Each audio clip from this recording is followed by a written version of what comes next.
financiero Bloomberg. Bienvenidos a Tasco. Forjadores ha venido hasta aquí para conversar con Daniel Espinosa, quien nos contará de sus inicios, su trayectoria y sus claves. Las claves que le permitieron llegar desde aquí, desde este hermoso lugar de Guerrero, a todo el país y más allá de las fronteras, a las vitrinas y las pasarelas internacionales. Y esta es la historia.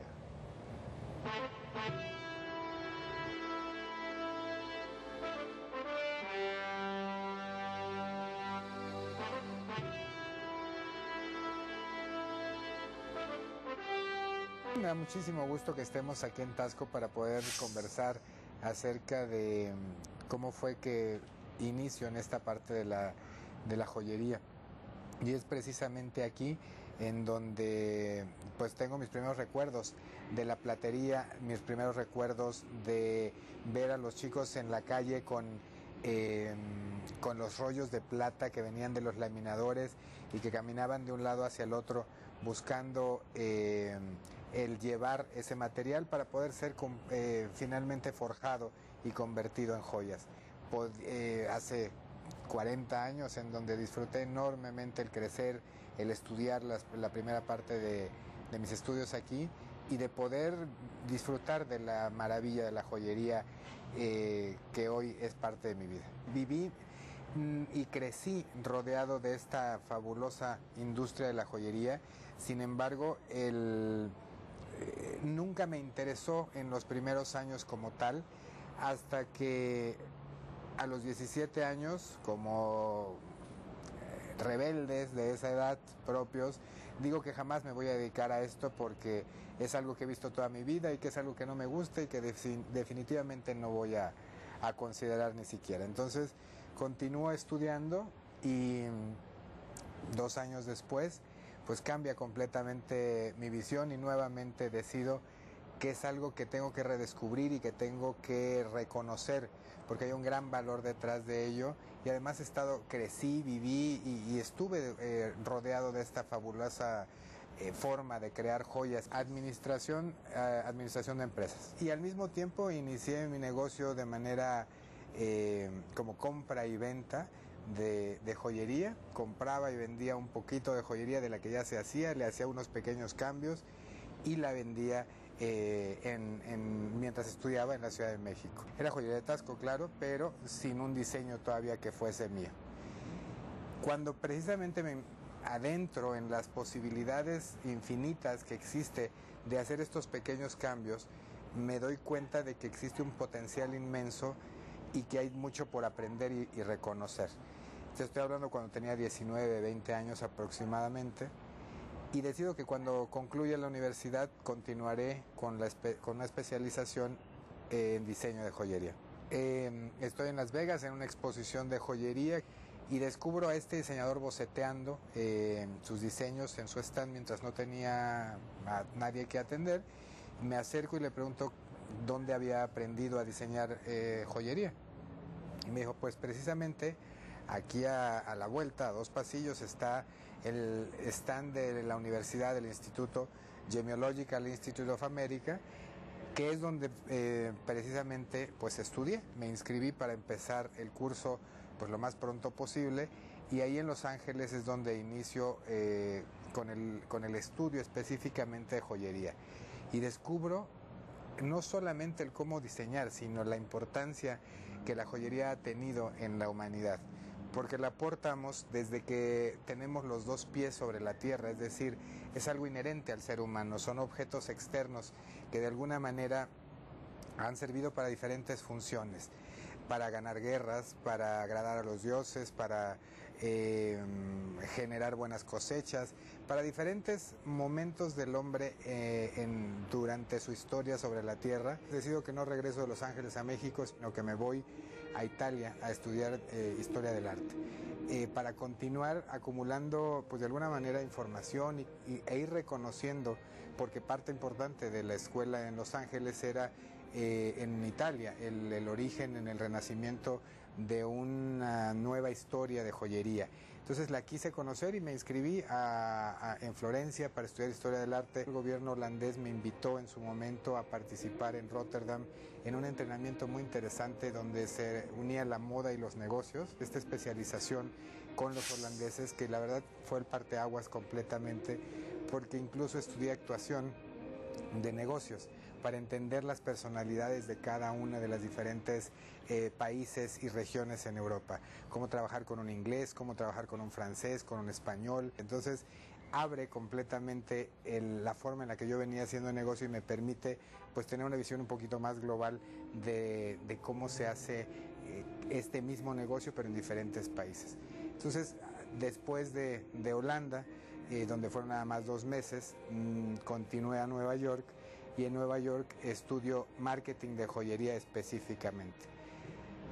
Y ahí es donde concluyo más o menos 2 años de estar viajando y estudiando fuera del país y decido regresar a México y tiempo después, 6, 7 meses, pues defino que si bien mi negocio como iba hasta ese momento era muy positivo y a mis 22 años también era bastante próspero para mi edad, pues quise cambiar completamente y me di cuenta también que hacia donde iba dirigido en ese momento el negocio había muchos otros alineados y percibía, sin tener la certeza, de que no iba a tener mucho futuro. Así que decidí emprender pues mi propia marca y mi propio riesgo y apostar por mí mismo, creando este nuevo concepto y creando mi primer colección en 1997. Es ahí en 1997 cuando lanzo por primera vez la colección Daniel Espinosa bajo mi nombre. Se presentó al mismo tiempo en España y en México. En México no gustó, definitivamente, y fue así. No gustó en términos generales al consumidor, porque era una colección que estaba muy influenciada por mi recién ingreso a México de vuelta de los países nórdicos. Era una colección muy geométrica, muy lineal, muy de ese estilo, y no estaba acorde en ese momento al gusto de los mexicanos, las mexicanas en este caso, porque estaban más acostumbradas a figuras más femeninas, más románticas, y aquí era una línea absolutamente rompedora y no gustó. Afortunadamente se presentó al mismo tiempo en España y la producción ya estaba andada, entonces pues lo que hice fue que en España sí gustó, porque la percepción en ese momento era diferente, el gusto europeo era diferente, y bueno, al final ahí sí que gustó. Y afortunadamente, si no, no sé qué hubiera hecho con esa producción de la primera colección. El reto más importante finalmente en un diseñador es precisamente que la inspiración no cese. Y creo que algo interesante es siempre tener la piel bastante gruesa para poder aceptar que aunque seas un creativo hay a quien puede no gustarle lo que estás haciendo y puede a veces no ser muy sutil y decirlo claramente. Y yo creo que esa es una combinación que tengo muy particular de poder escuchar a la otra persona y entender qué fue lo que no le llamó la atención y no quedarme con el no me gustó, sino por qué no te gustó.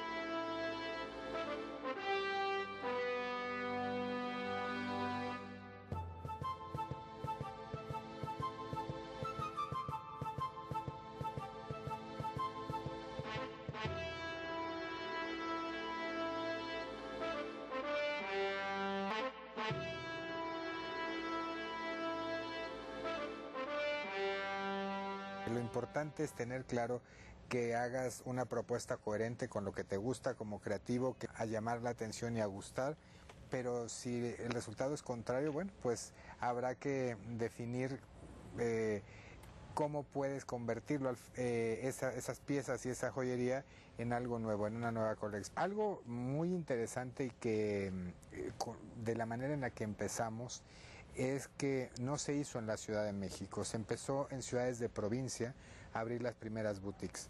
Si bien la primera fue en el 99, 2 años después, en Puebla, un mercado que es particular y muy difícil para cualquier marca. Es un mercado que se prueba si tiene o no resultado un proyecto en muchas otras industrias. Y Puebla fue el primero y la verdad es que fue muy exitoso desde el principio, y así nos seguimos en diferentes ciudades en la provincia, en Puerto Vallarta, en Veracruz, en Mérida, aprendiendo y experimentando también con diferentes materiales, tanto con el oro como con el bronce, combinar materiales y metales en una sola pieza, reconocer el origen de las piedras, la forma en la cual se pueden trabajar y en las cuales se pueden complementar y generar combinaciones interesantes que las hagan diferentes, porque al final del día lo que me queda claro es que mi cliente cuando llega y pregunta ¿qué hay nuevo? Ellas esperan que siempre haya algo que la sorprenda, que disfruten y que sea pues verdaderamente novedoso, y eso es lo que ocupo la mayor parte de mi tiempo. Mira, yo creo que hace 5 años, cuando empezamos a abrir más espacios en la Ciudad de México, es cuando se notó que habíamos cimentado muy bien en provincia el nombre de la marca. En la Ciudad de México nos pedían que abriésemos otros espacios en el sur, en el norte, y la verdad de las cosas es que yo creo que fue en ese periodo de tiempo, de 5 años hacia acá, cuando de alguna manera me doy cuenta que existe ya una evolución y un cambio notable en la percepción de los clientes de la marca. Algo que descubrí también hace 5 años es que las señoras en las boutiques hicieron suya esta marca. Para ellos Daniel Espinosa es su marca mexicana para el mundo y es de ellas, y se sienten muy orgullosas, y así es como lo comparten conmigo, ese gusto porque la colección esté en España, porque esté en Costa Rica, en Dominicana, en Nueva York o en cualquiera otro de los países en donde presentamos o tenemos colección o tenemos presencia, y se enorgullecen y lo saben y lo recuerdan de manera muy constante. Así que el que estas clientes hayan hecho de Daniel Espinosa su propiedad, su marca, pues es algo que me llena mucho de orgullo, y creo que fue también un parteaguas importante. Yo me percibo de la misma forma en la que hace 17 años empezaba y decía, bueno, hoy estoy en el punto cero y voy a iniciar un nuevo proyecto y estoy seguro de que algo positivo saldrá de esto.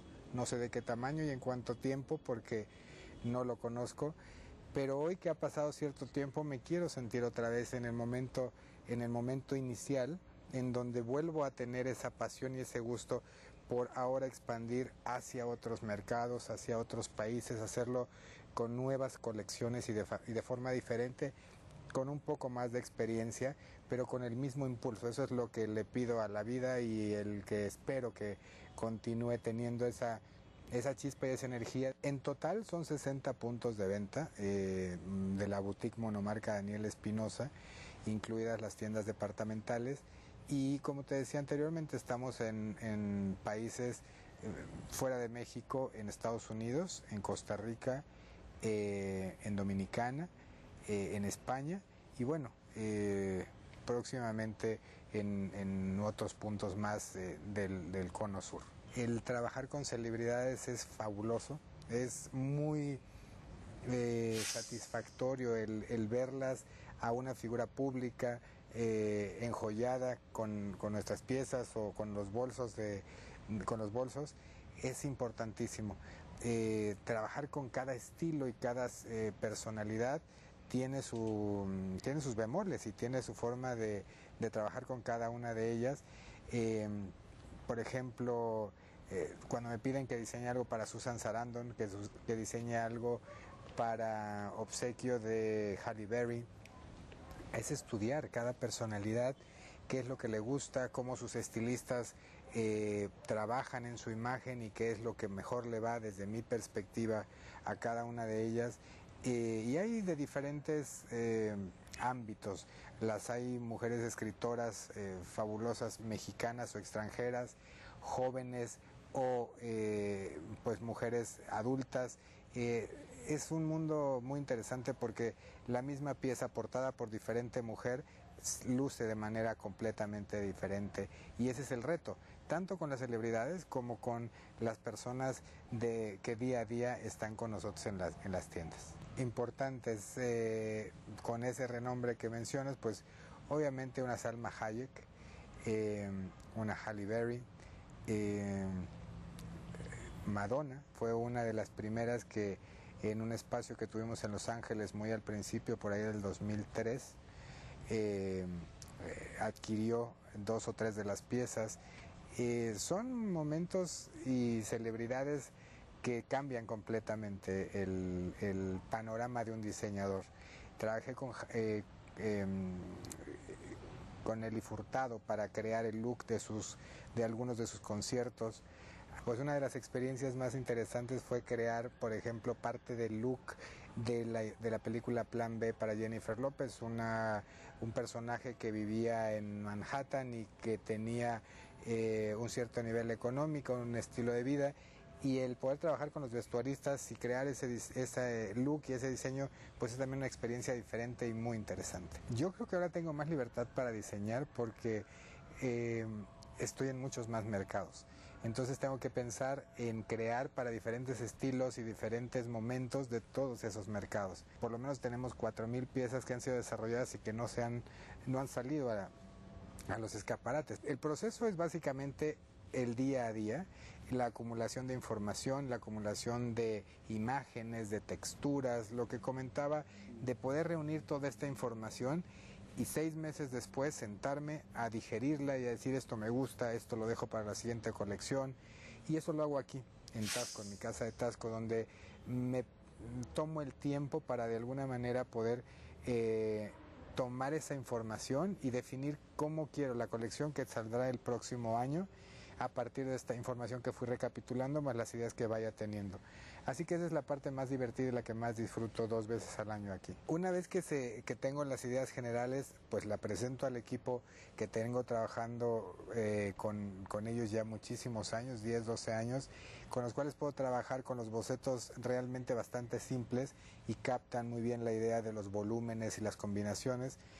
Y como soy yo el que selecciona las materias y las piedras con las cuales vamos a complementar, pues las dejo ya semi armadas y el equipo las redondea y completa. Las hacen un grupo de personas muy variadas, dependiendo del estilo, pero siempre son personas detrás de cada una de las piezas con muchísimas horas de trabajo, con una experiencia inmensa de a veces de generaciones en generaciones que se van pasando la información de cómo producir o cuál es el secreto para producir cierta curvatura en el metal o dar cierto brillo, cierto reflejo.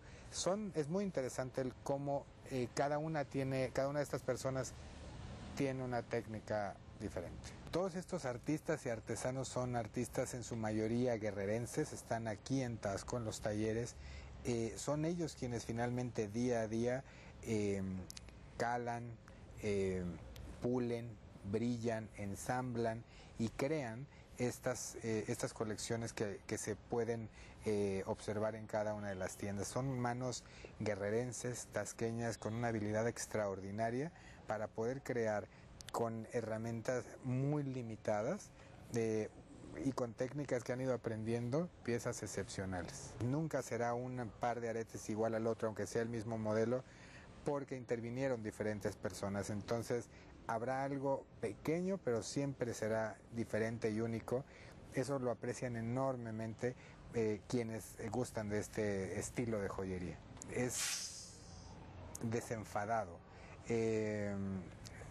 Finalmente es algo que me gusta crear sin un paradigma en particular o un estilo único. Cuando entras a los espacios pareciera que hay 5 o 6 diseñadores porque son mis estados de ánimo en diferentes momentos los que están reflejados ahí. Pueden ser piezas mucho más sencillas y minimalistas o piezas mucho más barrocas y rebuscadas, porque una persona con contrastes de personalidad muy particulares y los reflejo en estas colecciones. Entonces, pues desenfadado creo que sería la palabra que puede describir las colecciones.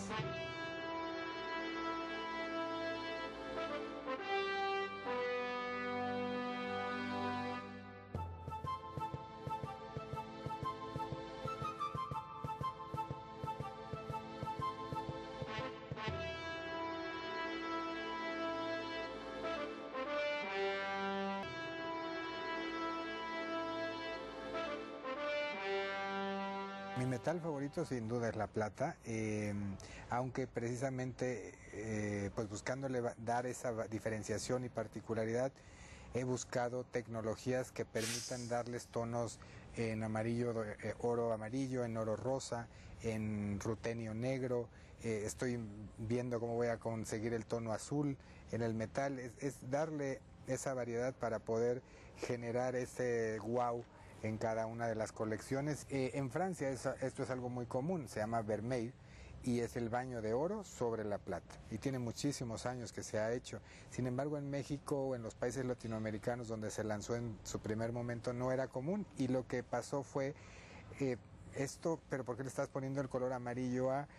Y era simple y sencilla la respuesta, es precisamente para darle la nueva cara a esta plata, combinarla con otros materiales y generar que también sea una tendencia de moda, porque el dorado estaba entrando muy fuertemente. Y es así, preguntar por qué lo hice, bueno, pues porque quería hacerlo diferente, y al final la gente la va aceptando y después la va pidiendo, ¿no? Mira, lo que me encantaría continuar haciendo es algo que descubrí hace poco, y que es que tengo una pasión por los interiores, por el diseño de interiores, y que al final estoy creando pequeñas joyas para la colección de casa.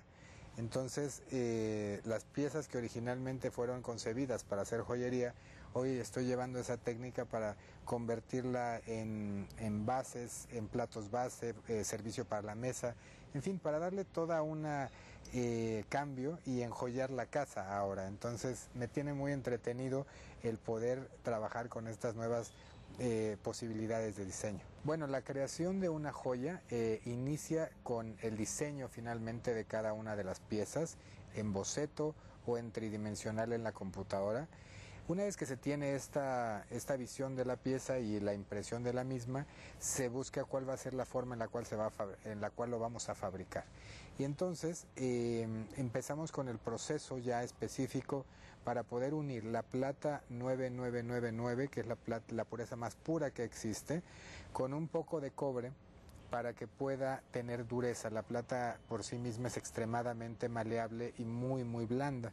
Con el cobre lo que se hace es darle esa rigidez para poderla convertir en joyas. Ya que tenemos esta fundición, lo que hacemos es la convertimos en una barra más o menos delgada, para convertirla ya sea en un alambre o en una lámina a través de unos rodillos que la convierten en cualquiera de estas dos posibilidades, y a partir de tener la lámina o el alambre empieza a darse la forma.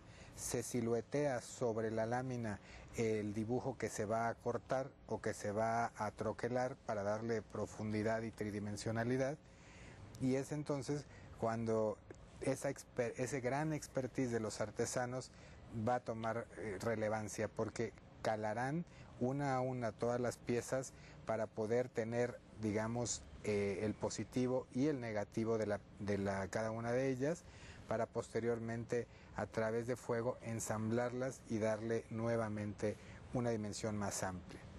Otro proceso muy importante que continúa es el pulido y el brillado de cada una de las piezas, para poder lograr pues un reflejo fabuloso, que al final del día es lo que amamos de los metales, la reflexión de la luz sobre ellos, y es lo que atrae visualmente. Entonces ese es uno de los más importantes procesos, el pulir cada pieza una a una en todas sus dimensiones y en cada una de las partes. Y después de ello pues viene el terminado final, para poder agregarle la piedra en caso de que el modelo la lleve, ensamblarle, engastarle y darle forma a cada una de estas piezas de manera definitiva. Para mí está claro que el no ya lo tenemos y que vamos por el sí. Yo creo que algo muy importante finalmente es la perseverancia y tener claro que pequeñas o grandes piedras en el camino siempre va a haber. Así que no hay posibilidad de, por más libros que leas, por más experiencias que tengas, de poderlo hacer de manera llana y plana. Es simple y sencillamente aprender a tomar cada una de estas situaciones que se van dando en el momento en el que lo vas viviendo, y darle verdaderamente la vuelta y entender que así va a ser y va a continuar siendo. Soñaba ser sobrecargo o piloto. Cuando era un niño quería viajar por el mundo. Me alegra conocer una nueva ciudad, un nuevo país, nueva gente. Soy feliz conociendo personalidades. Algo que verdaderamente sí me puede entristecer es el conocer o saber y ver niños que no tienen opción de educación. Eso es lo que más me puede doler. Pues sin duda la injusticia es lo que más me puede molestar y enojar y hacer perder un poquito las casillas. La peor de las calamidades sin duda es el hambre. El éxito es algo que construyes y disfrutas día a día. Cada una de los momentos por los que pasas son parte del mismo. El fracaso es no aprender de los errores, porque la primera vez es un error, la segunda ya es una decisión. Yo creo que si no hubiese sido diseñador de joyas sería arquitecto. Me gusta construir y crear. Algo que creo que no hubiese sido es algo que tenga que ver con administración o algo metódico extremadamente. No soy así. Sin duda lo que más admiro en alguien es la coherencia del ser, decir y estar. Cuando leo o escucho la palabra joyería, lo primero que viene a mi mente es brillo y resplandor. Diseño para mí significa construcción, creatividad. La percepción de los sexos con respecto a la joyería es muy diferente. Las mujeres pueden ser más o menos arregladas o más o menos enjolladas, pero todas, sin duda, usan una joya de un tamaño o de otro. Me gustaría ser recordado como alguien que pudo construir y crear algo de la nada para poder forjar una industria en la que existan muchísimos creativos que logren afianzar el nombre de México nuevamente en el panorama creativo del mundo. ¿Qué les parece la historia de Daniel Espinosa? Un diseñador, un empresario, un apasionado de la joyería que se ha convertido en un estandarte de su emblemática tierra. Un forjador de México desde Taxco. Nos vemos la próxima semana en Forjadores.